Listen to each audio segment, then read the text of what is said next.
On a warm June afternoon in 1983, the streets of Rome moved at their usual rhythm, tourists filling the piazzas, buses rumbling along ancient stone, and the Vatican walls casting long shadows across narrow alleys.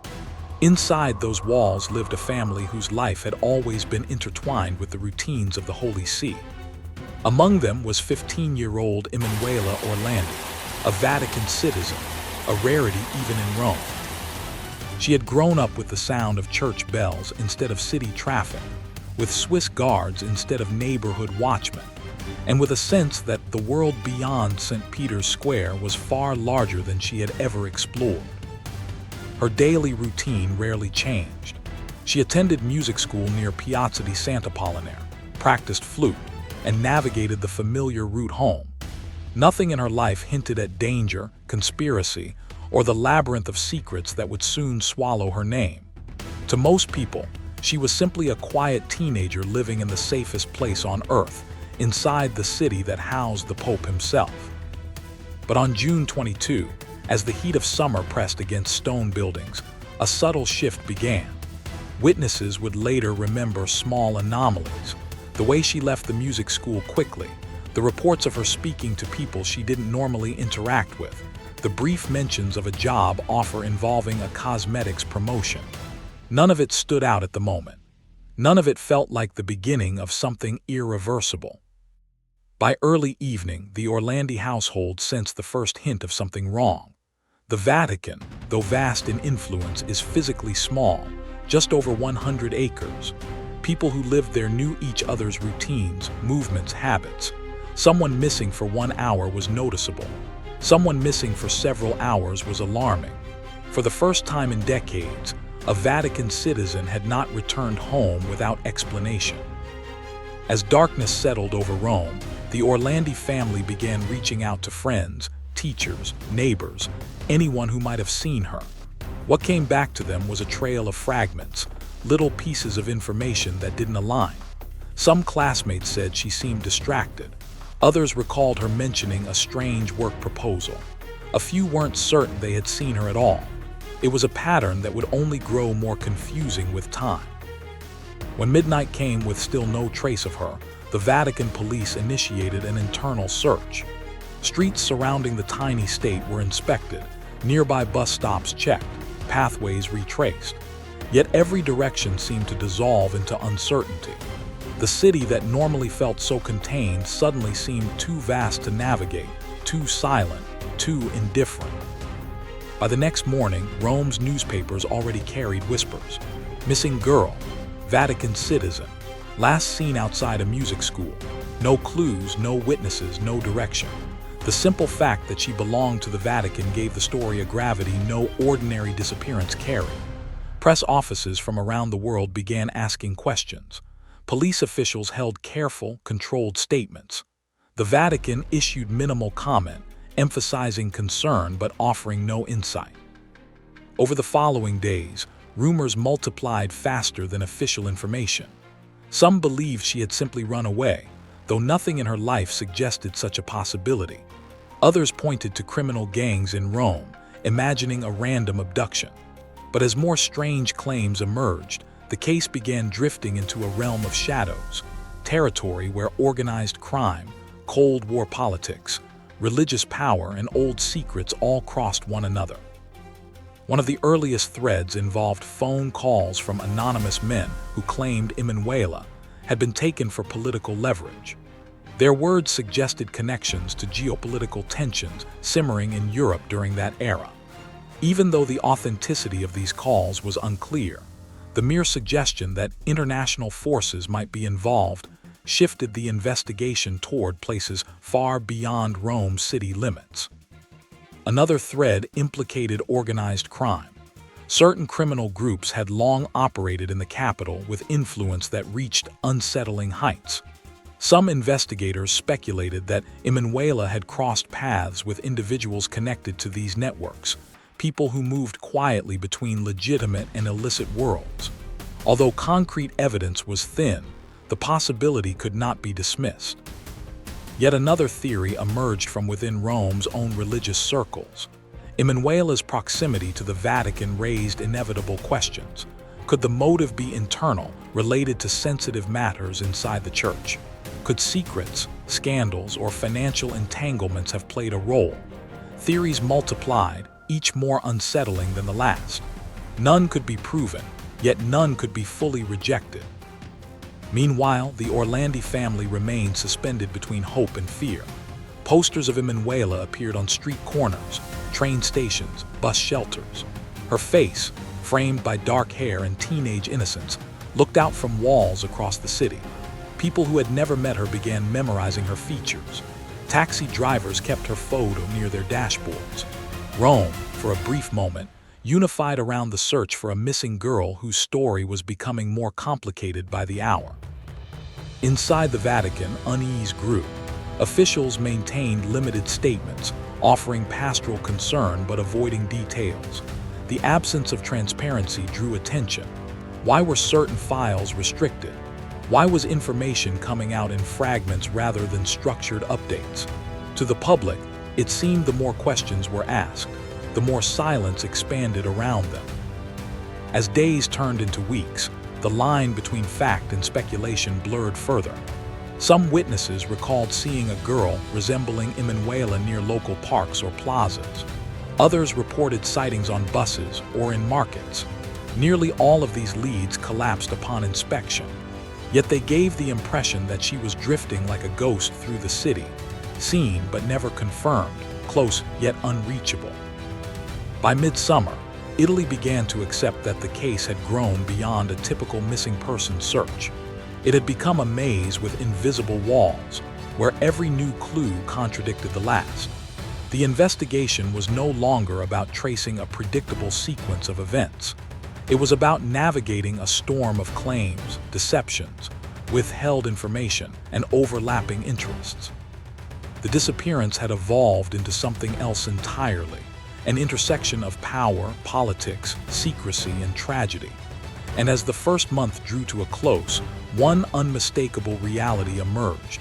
Whatever had happened to Emanuela Orlandi, it was not simple, it was not random, and it was not headed toward an easy resolution. It was becoming one of the most enduring mysteries the Vatican would ever face. As July 1983 unfolded, Rome felt heavier, as though the entire city had absorbed the weight of the unsolved disappearance. Crowds still passed through the piazzas. Buses still circled around the Tiber, and the bells of St. Peter's continued their steady rhythm. Yet beneath that routine, there was a growing sense of collective unease.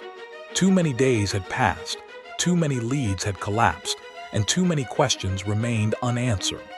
The disappearance of a 15-year-old Vatican citizen had become a quiet storm engulfing institutions that were rarely questioned. Investigators continued working through a tangled web of testimonies, sightings, and rumors. Some leads took them into working-class neighborhoods of Rome, where they questioned people involved in street markets, small shops, and bus routes. Others took them toward wealthier districts, where they explored the possibility of more sophisticated criminal involvement. Each fragment of information seemed to tear the case in a different direction. By now, the first major theory had begun to take shape, that Emanuela's disappearance was linked to international politics. The early anonymous calls hinted at demands connected to the attempted assassination of Pope John Paul II 2 years earlier. The notion that extremists might be using a Vatican citizen as leverage was shocking, yet not entirely implausible in the tense political climate of the early 1980s. Some investigators believed that Emanuela had been targeted not as an individual, but as a symbol, someone whose very identity carried strategic value. However, just as this theory gained momentum, another possibility rose to challenge it. Rome's underworld had long operated beneath the surface of the city, intertwining with politics, finance, and even religious institutions. A criminal organization known for its influence and violence had been scrutinized for its connections to powerful figures. Certain investigators wondered whether the group had orchestrated the disappearance as a message, as leverage, or as part of a larger conflict hidden from public view. The lack of clarity allowed speculation to thrive. Beyond politics and organized crime, a darker suspicion lingered around the Vatican itself. Although the Vatican publicly expressed concern, it also appeared unusually guarded. Certain files were kept restricted, certain officials avoided interviews, and certain statements were carefully crafted to reveal as little as possible. Outsiders wondered whether the institutions inside the city-state were withholding details that might have illuminated the truth. It was unclear whether this secrecy stemmed from caution, fear, or something more troubling. In the midst of these competing theories, the Orlandi family continued to push for answers. They gave interviews, met with investigators, and appealed to the public. Posters remained plastered across Rome's walls, now worn and faded by the summer sun. Emanuela's face had become familiar to thousands of strangers. Taxi drivers, tourists, and locals all recognized the young girl whose disappearance had captured the world's attention. Still, nothing concrete emerged. Weeks grew into months, and the search expanded far beyond Rome. Reports surfaced of potential sightings in other Italian cities. Each one offered a momentary spark of hope, followed by disappointment. In some cases, the person seen bore only a passing resemblance to Emanuela. In others, the information had been invented, exaggerated, or misunderstood. The investigation increasingly resembled an endless loop, every lead promising clarity, every conclusion dissolving into uncertainty. As the summer turned to autumn, the case took an even more unsettling turn. Whispers began circulating about financial entanglements that might have played a role. Italy in the early 1980s was marked by numerous scandals involving banks connected to powerful institutions. Some investigators wondered if Emanuela's disappearance intersected with those financial shadows, if she had been taken because of what certain individuals or institutions feared might come to light. This theory, like the others, lacked definitive proof. Yet the very fact that it existed reflected the state of the investigation. No possibility could be excluded because none had been verified. Every scenario, no matter how improbable, had gained traction simply because the truth remained inaccessible. Meanwhile, the Vatican found itself under increasing scrutiny. Journalists questioned why certain details were never clarified. Observers wondered why internal cooperation with investigators seemed limited or inconsistent. The aura of secrecy surrounding the city-state, once seen as part of its mystique, now fed suspicion. People began asking whether the smallest sovereign nation in the world was also one of the least transparent. Despite the growing pressure, the Vatican maintained its position. Its statements remained cautious and measured, offering expressions of sympathy without revealing the details many believed it held. This silence became one of the defining characteristics of the case. Whether intentional or not, it created a void that speculation rushed to fill.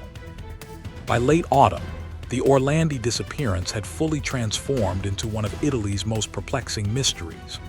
What had begun as a missing person case was now an unresolved intersection of politics, organized crime, institutional secrecy, and unanswered questions. The longer the mystery persisted, the more it became clear that it had transcended the boundaries of normal investigation. Yet the story was far from over. New claims continued to emerge, each more surreal than the last.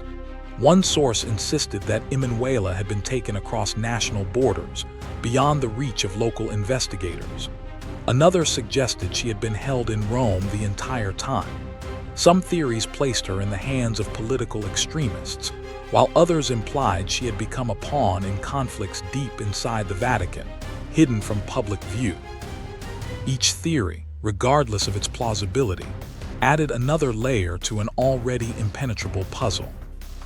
The Orlandi family lived between hope and torment, never giving up on the possibility that she might still be alive. Their persistence kept the case visible, even as official progress slowed. They pressed institutions for transparency, demanded accountability, and refused to allow the world to forget their daughter. Their resilience prevented the disappearance from fading into history. International coverage expanded. Documentaries, interviews, and investigative reports attempted to revisit the timeline, re-examine evidence, and bring new perspectives. Yet even with global attention, the central mystery remained untouched. No confession emerged. No reliable witness stepped forward. No definitive clue surfaced. The disappearance seemed protected by an invisible barrier, impenetrable despite decades of scrutiny. As the year drew to a close, a sense of resignation began to settle over Rome. People accepted that the truth might remain hidden indefinitely. Buried beneath layers of conflicting interests and institutional barriers.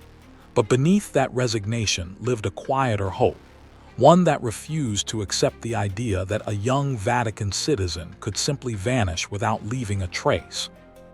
The mystery persisted not because the world lacked theories, but because the truth lay somewhere deep within a maze where few had access and even fewer dared to speak.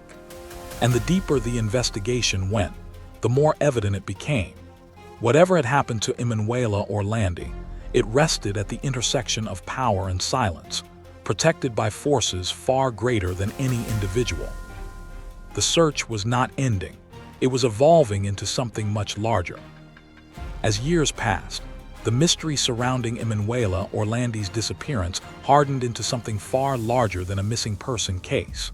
It became a permanent crack in the image of institutions that were supposed to embody moral authority, spiritual leadership, and political stability.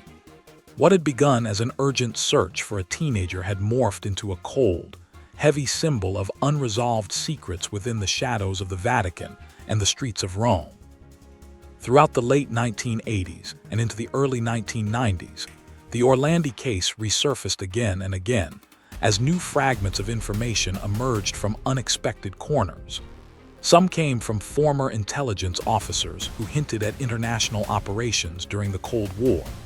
Others came from individuals involved in Rome's criminal underworld who claimed knowledge of events that had never made it into official reports.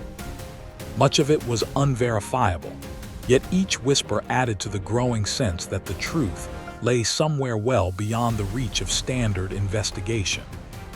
One constant element through these years was the Vatican's guarded posture. Official statements remained limited, cautious, and tightly controlled.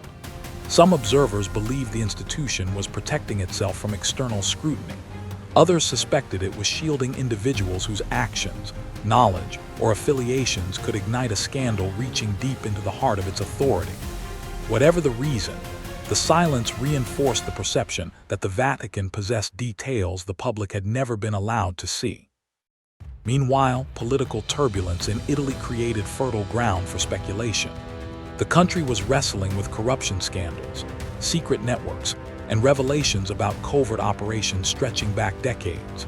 Certain investigators believed that the Orlandi case, while unique, fit into a broader pattern of hidden power structures influencing national events. Italy's history during this era was marked by clandestine movements, covert alliances, and blurred boundaries between institutions. The disappearance of a Vatican citizen, they argued, could not be fully understood without acknowledging this context. The Orlandi family never stopped pushing against these obstacles.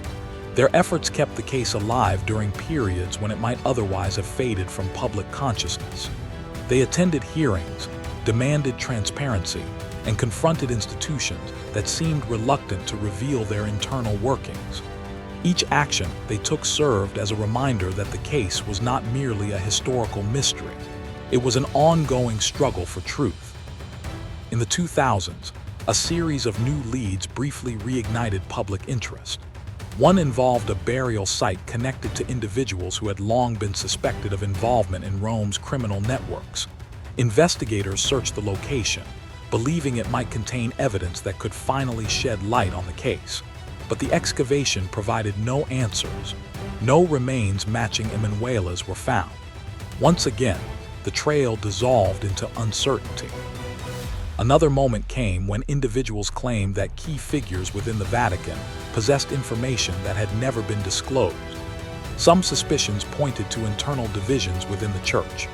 Certain factions might have known more than others, creating a barrier of silence reinforced by loyalty, fear, or institutional self-preservation. Such claims were met with denial, yet they continued to persist because the Vatican's posture remained fundamentally unchanged. As international media revisited the case, journalists began uncovering historical patterns that challenged official narratives. They traced connections between political extremists, organized crime figures, financial scandals, and members of religious institutions. None of these connections provided a direct answer, but each raised new questions about the forces that operated behind the scenes during the era when Emanuela disappeared. Rome, after all, had always been a city where power was concentrated, and power often generated shadows. The emergence of private investigators and independent researchers in later decades further complicated the landscape. Some uncovered archival material that contradicted earlier statements. Others located individuals who had never been questioned during the original investigation. Still others examined financial records, phone logs, or intelligence reports that pointed to events which had been dismissed or overlooked. Slowly, a picture began to emerge, not of a single explanation, but of multiple intersecting paths, each blocked by missing information. Despite these efforts, the central mystery remained as impenetrable as ever. No institution admitted wrongdoing. No official source provided the missing link. No definitive evidence surfaced to confirm or deny any of the competing theories. The disappearance had become a kind of dark gravitational field, drawing in speculation while refusing to reveal its core. Public pressure continued to build, especially as families of other unsolved cases in Italy demanded transparency from powerful institutions. They argued that secrecy allowed injustices to survive for generations, and that the Orlandi case was emblematic of this pattern. Some activists pushed for legal reforms that would require greater cooperation from religious and political entities in criminal investigations. Others demanded access to sealed documents or long-classified files. Though their calls gained support, they encountered the same barriers that had existed since the 1980s. Inside the Vatican, the case remained a sensitive subject. Certain officials insisted that the institution had provided all relevant information. Others hinted that the archives contained materials restricted for reasons unrelated to the disappearance. The opacity of the process fueled further suspicion. The Vatican's walls, both literal and symbolic, protected centuries of records. Behind them, answers might have existed, but there was no guarantee they would ever be revealed. As the case entered the 2010s and 2020s, global audiences rediscovered it through documentaries, investigative reports, and renewed media coverage. Journalists reconstructed timelines, mapped connections, and interviewed individuals who had remained silent for decades. Some of them described the political climate of 1983 in vivid terms, emphasizing that Italy was a battleground of competing ideologies, intelligence operations, and covert alliances. The era's instability created an environment where a disappearance could become entangled in matters far beyond the victim's world. In Rome, the Vatican continued to draw tourists from around the globe. Few of them realized that behind the grandeur of the basilicas and museums lay a decades-old enigma. The streets around St. Peter's filled with visitors taking photographs, buying souvenirs, and admiring architecture. Yet beneath that surface, the unresolved disappearance remained an unspoken presence, a reminder that history's darkest mysteries often coexist with its most revered institutions. The Orlandi family persisted through it all. Their hope, though tested by time, never disappeared. They called for transparency, accountability, and access to records. They challenged narratives whenever contradictions emerged. They refused to allow institutions to move on while their daughter's fate remained unknown. Their persistence ensured that the case would never be closed by silence. And as more years passed, the growing pressure began to crack the facade of institutions once considered untouchable. Investigative commissions were formed, archives were reconsidered, and long-standing barriers showed signs of weakening. The truth, it seemed, might not remain hidden forever. But even as momentum built toward greater transparency, the central question remained untouched. What really happened to Emanuela Orlandi on that June afternoon? The answer remained buried in the crossroads of power, secrecy, and a history that still resists illumination. By the time the case entered its fourth decade, the disappearance of Emanuela Orlandi had transformed into something far greater than the story of a missing girl. It had become a mirror held up to institutions that once seemed untouchable, institutions whose authority rested on moral certainty, political influence, and centuries of tradition. Yet the unresolved nature of the case exposed the fragility behind that facade. It revealed how secrecy, once considered a protective measure, could instead become a source of deep suspicion. Pressure for transparency intensified as journalists, historians, and independent investigators gained broader access to archives once locked away. Some records from the Cold War era began to surface publicly, revealing hidden alliances and covert operations that redefined the context of the early 1980s. Each new revelation reinforced the belief that Emanuela's disappearance was not an isolated tragedy, but a symptom of a larger system, one where political interests, intelligence networks, and institutional secrecy were inseparably intertwined. In this shifting landscape, the Vatican found itself facing renewed scrutiny. Calls for openness grew louder, extending beyond the Orlandi case and touching on other unresolved matters in its history. Each request for access to sealed archives was met with the same tension between tradition and public accountability. Some officials argued that the Church had already said everything it could. Others insisted that releasing more information would jeopardize internal processes or diplomatic relations. As these debates continued, observers noted that the pattern of guarded restraint had remained nearly unchanged since the day Emanuela vanished. Yet something had undeniably shifted in the public sphere. Generations who had not been alive in 1983 were now questioning why the truth had never emerged. Documentaries and investigations reached audiences across the world, turning the case into an international symbol of transparency denied and justice delayed. For many, the mystery gained new meaning as an example of how power can shape narratives, restrict access to facts, and determine which truths become part of the historical record. The Orlandi family continued to serve as the central force, preventing the case from fading into obscurity.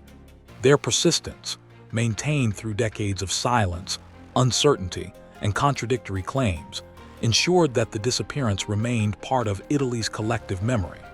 Their efforts held institutions accountable in a way few families could manage. They demanded clarity not only for themselves, but for everyone who had ever confronted a wall of institutional refusal. In recent years, appeals for a full reopening of Vatican archives have grown stronger. Legal experts, criminologists, and political analysts each argue that only complete transparency can resolve the case. Some believe the relevant documents remain hidden deep within the Vatican's restricted collections. Others claim that critical information may have been lost or never officially recorded.